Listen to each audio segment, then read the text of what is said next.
ပရိသတ်များအားလုံးပဲမင်္ဂလာပါဗျဒီကနေ့မှာတော့ငွေကြေးဥစ္စာပြည့်စုံတဲ့ဒါနာရှင်တွေကအောက်ခြေလူဒန်းစားတွေကိုအနိုင်ကျင့်ဖိနှိပ်တက်ကြပုံတွေကိုပေါ်လျောင်ရိုက်ကူးပြသထားတဲ့ဇက်ကားလေးတစ်ကားနဲ့စီမျောသွားကြဖို့ရှိပါတယ်ဒီကားလေးမှာတော့ကလေးတင်းဖြစ်သွားရောက်လောက်ကင်ခဲ့တဲ့အမျိုးသမီးလေးကအိမ်ပိုင်ရှင်တတိရဲ့အသုံးတော်ခံဖြစ်ဖြည့်ဆည်းပေးရပြီးတဲ့နောက်ဆက်တွဲပြဿနာတွေရှိလာတဲ့အချိန်မှာလည်းအဖက်ဖက်ကညှဉ်းပန်းခံခဲ့ရတဲ့အတွက်သူ့နီးသူ့ဟန်နဲ့လက်စားခြေပုံကိုဇက်လန်းဖွဲ့ထားတာဖြစ်ပါတယ်ဇလန်လေးရဲ့အစမှာတော့လီအိုကြီးလို့ခေါ်တဲ့ကောင်မလေးစီကိုအထင်းတော်မကြီးကကလေးတင်းခတ်မှုအတွက်အင်တာဗျူးဝင်နေတာကိုမြင်တွေ့ရမှာပါအတော်ကြီးကစကားများတတ်တဲ့သူမဟုတ်ဘူးမလားပါညာပြောပြီးတော့မနေ့ပြန်ကျရင်လှုပ်ဆဆင်းဖို့ပြောပါတယ်အဲ့လိုနဲ့နောက်ရက်အလုပ်ကိုရောက်တဲ့အခါမှာတော့လေ့ကျင့်ခန်းလုပ်နေတဲ့မကြီးတဲ့ထင်းမလေးနဲ့မိတ်ဆက်ပေးပါတယ်ဘာလို့လဲဆိုတော့ဒီထဲမှာ2ယောက်ရှိလို့ပြောပါတယ်အားရကိုကြိုပြောပြမထားတဲ့အတွက်အတော်ကြီးကိုငေါ့နေပါတယ်လီယိုကြီးကတော့အမွားလဲကိစ္စမရှိပါဘူးလို့ဝင်ပြီးတော့ပြောပါတယ်ပြီးတော့ဒေါ်ကြီးကလီယိုကြီးနေရမယ့်အခန်းကိုလိုက်ဖို့ကအိမ်စည်းကမ်းတွေကိုရှင်းပြပါတယ်။နောက်ရက်မှာတော့နာမီလို့ခေါ်တဲ့သမီးလေးရောက်လာတာကြောင့်လီယိုကြီးကအိမ်ပေါက်ဝါကိုထွက်ကြုတ်ကကလေးတင်းအစ်ဖြစ်ကြောင်းမိတ်ဆက်နေပါတယ်။နာမီကတော့အေးဆေးပါပဲ။သူတီကြောင်ပြောပြီးတော့သူလှုပ်ရှားရှိတာပဲဆက်ပြီးတော့လှုပ်နေပါတယ်။အခန်းထဲကိုရောက်တော့နာမီကသူ့ဘာသာလုံးမဲ့ပြောကအခန်းတကားကိုပိတ်ခိုင်းလိုက်ပါတယ်။ကလေးတယောက်ရဲ့ပြုမှုကိုကြည့်ကလီယိုကြီးကတော့သဘောကျနေပါတယ်။မနေ့ကထမင်းစားကြရင်လည်းအမေဖြစ်သူကနာမီကကလေးတင်းအစ်ကိုသဘောကျရဲ့လားလို့မေးပါတယ်ဆိုတော့နာမီကလည်းသဘောကျပါတယ်သူသမီးကိုချစ်တယ်လေလို့ဆိုပါတယ်မေဖြစ်သူကလည်းဘလို့သိတာလဲလို့မေးတဲ့အခါမှာသူ့မျက်နှာမှာမြင်နေရတယ်လို့သမီးကပြန်ပြီးတော့ဖြေပါတယ်ဒီလိုနဲ့သူတို့စားတော့ပြီးတဲ့အခါမှာတော့ဒေါ်ကြီးကဒါလေးကလွန့်ပြရမယ့်ဟာတွေဖြစ်တာကြောင့်စားနိုင်တယ်လို့စားဖို့ပြောပြီးတော့အတူတူစားကြပါတယ်နောက်ရက်မှာတော့ကိုအွန်လို့ခေါ်တဲ့နာမီရဲ့ဖေရောက်ရှိလာတာကြောင့်ကလေးတင်းအစ်ဖြစ်တဲ့လီယိုကြီးနဲ့မိတ်ဆက်ပေးပါတယ်ကိုအွန်ကလီယိုကြီးကိုထိုင်ပါအောင်လို့ပြောပြီးတော့မင်းကငါတို့ကလေးတွေကိုထိန်ပေးကငါတို့အတွက်အစားတောက်ပါစီစဉ်တဲ့သူဖြစ်တာကြောင့်ငါတို့အရေးကြီးတဲ့သူပဲလေအားကြောင့်ကောင်းကောင်းနှုတ်ဆက်တဲ့နယ်လေးလို့ပြောပါတယ်ပြီးတော့အတော်ကြီးကိုဝိုင်းနီလေးယူပေးပါလို့ပြောပြီးတော့အတော်ကြီးထွက်သွားတော့လီယိုကြီးကိုမျက်တောင်မခတ်ပဲကြည့်နေတာကြောင့်ကောင်မလေးကမြရှက်သွေးဖြာလို့နေပါတော့တယ်ပြီးတော့ပြင်ဆင်ထားတဲ့ဝိုင်းကိုသွားယူပြီးတော့သူတို့လင်မယားနားနေခန်းကိုသွားပို့ရပါလေအဲ့လိုနဲ့လှုပ်ပြီးတော့လီယိုကြီးတယောက်ခြေပစ်လက်ပစ်နဲ့ဂရင်ပေါ်မှာနားမလို့ပြင်ဆင်ကမှဘေးခန်းကနာမီကလမ်းပြီးတော့ခေါ်တာကြောင့်ပြင်းပြင်းနဲ့ထားရပါတော့တယ်နာမီအခန်းထဲကအခန်းတကားပဲချတာဖြစ်ပါတယ်။တကားဖွင့်လိုက်တဲ့ကနာမီကအခန်းတကားနည်းနည်းလေးဖွင့်ထားပေးလို့ဆိုတာကြောင့်ဖွင့်ထားပေးလိုက်ရပါတယ်။မနက်ရောက်တော့ဒေါ်ကြီးနဲ့မနက်စာပြင်ဆင်ကစန်းနေအားတီးနေတဲ့တထေးစီကိုသွားပြီးတော့ပို့ရပါတယ်။ပြီးတော့လီယိုကြီးတယောက်လုံနေကြတိုင်းမမလေးကိုရေချိုးကောင်းလျှော်လှုပ်ပေးပြီးတော့ခြေသင်းဒီပါညာစိုးပေးနေတော့တထေးဖြစ်သူပြန်လဲရောက်ရှိလာခဲ့တာကြောင့်ရေချိုးကန်းတန်ရှင်းလို့ရမလားလို့ဆိုပါတယ်။မမလေးကအဲ့လိုဆိုရင်နောက်ရက်ကျခြေသဲဆက်လုပ်ပေးနော်လို့ဆိုတာကြောင့်ရေချိုးကန်းကိုအရင်တန်ရှင်းသွားပြီးတော့လှုပ်ရပါတယ်အဲ့လိုလုံးနေတော့တတိဖြစ်သူဝင်လာပြီးတော့တကားကိုဖွင့်လိုက်ကရေဒီဆိုနေတဲ့သူမရဲ့အလှကြောင့်တတိဖြစ်သူလည်းမျက်တောင်မခတ်ဘဲနဲ့ကြည့်နေမိပါတယ်။လီယိုကြီးကတော့မြင်မြင်လက်ဆတက်ကတတိကိုနှုတ်ဆက်ပြီးတော့အခန်းထဲကထွက်သွားပါတယ်။အားတော့တတိဖြစ်သူကတော့သဘောကျလို့နေပါတယ်။ဘေးမှာရှိတဲ့မိမဖြစ်သူကတော့ဝိုင်ကိုပဲအာယုံစိုက်နေတာကြောင့်မသိရှာပါဘူး။နောက်ရက်မှာတော့မိသားစုလိုက်ပန်းဖြစ်ကြီးထွက်ကြကကလေးတင်းဖြစ်တဲ့လီယိုကြီးလည်းအတူပါလာခဲ့ပါတယ်။ညရောက်တော့မမလေးကတတိဖြစ်သူကကျမကကလေးတွေအများကြီးမွေးကျင်တာလို့ဆိုကပြုစုယူရလို့နေပါတယ်။ဘိုင်ကြီးနေတာကြောင့်ခရီးအဆုံးထိမသွားနိုင်တာကြောင့်ယောက်ျားဖြစ်သူကတောင်းပန်ပါတယ်လို့ဆိုနေပါသေးတယ်။အိမ်အောင်ထက်မှာတော့အနားယူနေတဲ့လီယိုကြီးကတစုံတယောက်ဝင်လာတဲ့အတန်ကြားတာကြောင့်နာမီလာဝင်ခဲ့လေလို့ဆိုပြီးတော့နောက်လှည့်ကြည့်လိုက်တော့တထေးဖြစ်လို့နေပါတယ်။ဝစ်လစ်စလက်ဖြစ်နေတဲ့သူမလည်းပြာရခတ်သွားပြီးတော့အင်ကြီးအမြန်ဝစ်လိုက်ပါတယ်။တထေးဖြစ်သူကဒိုဒိုလေးနေဖို့အချက်ပြလိုက်ကဝိုင်းတစ်ခွက်ငှဲ့ပေးလိုက်ပါတယ်။နှစ်ခွက်လောက်စက်တိုက်တောက်ပြီးတဲ့အခါမှာတော့2ယောက်သားအဲ့ဒီနေရာမှာပဲချစ်ကြည်နူးကြပါတော့တယ်ခရီးကပြန်လာတဲ့လမ်းမှာတော့လီယိုကြီးတယောက်မာလာမှန်လာမဝေခွဲနိုင်ဖြစ်ပြီးတော့အတွင်းများနဲ့ကျမဖြစ်လို့နေပါတော့တယ်အဲ့လိုနဲ့တိန်နဲ့ဖြစ်နေတဲ့အတွက်နောက်ရက်ဒီမှာတော့လီယိုကြီးနဲ့တထေးတို့ဆက်ဆံရေးကပို့ပြီးတော့ရင်းနှီးလာခဲ့ပါလေညရောက်တဲ့အခါမှာတထေးဖြစ်သူကဘယ်သူမှမသိအောင်လီယိုကြီးရဲ့ခန်းကိုရောက်ရှိလာတက်ကလဲထုံကြပါတယ်တညမှာတော့သူတို့2ယောက်လဲထုံနေတာကိုအထင်းတော်ဒေါ်ကြီးကတီးသွားပါတယ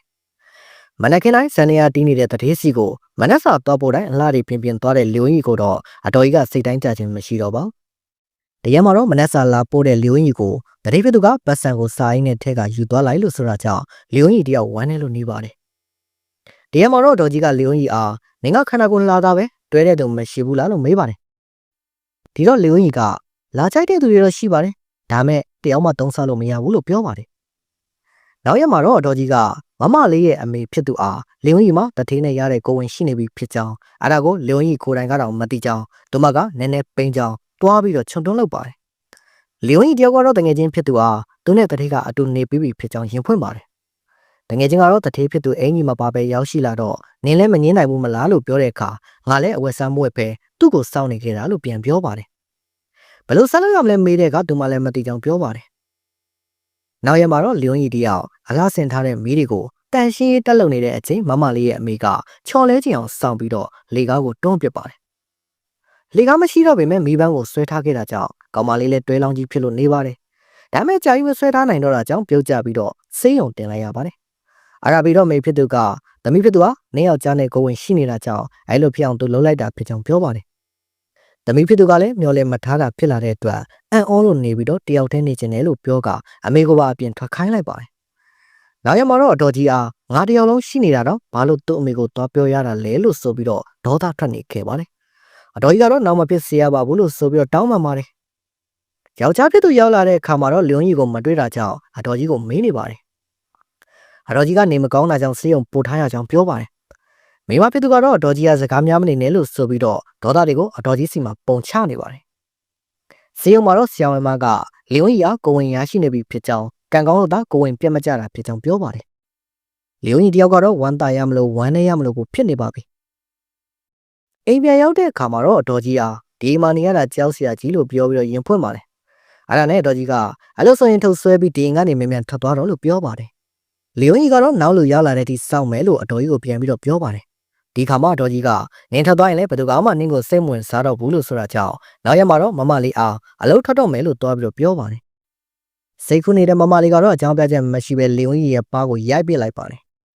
ဘာလို့ရိုက်တာလဲလို့ဆိုတဲ့အခါငါတို့နင်းကိုကောင်းကောင်းမွန်မွန်ဆက်ဆံခဲ့တယ်လေလို့ပြောပြီးတော့ထပ်ပြီးတော့ရိုက်ပါတယ်တောင်းပန်ပါတယ်လို့ဆိုတဲ့အခါဘာအတွက်လဲလို့မေးပါတယ်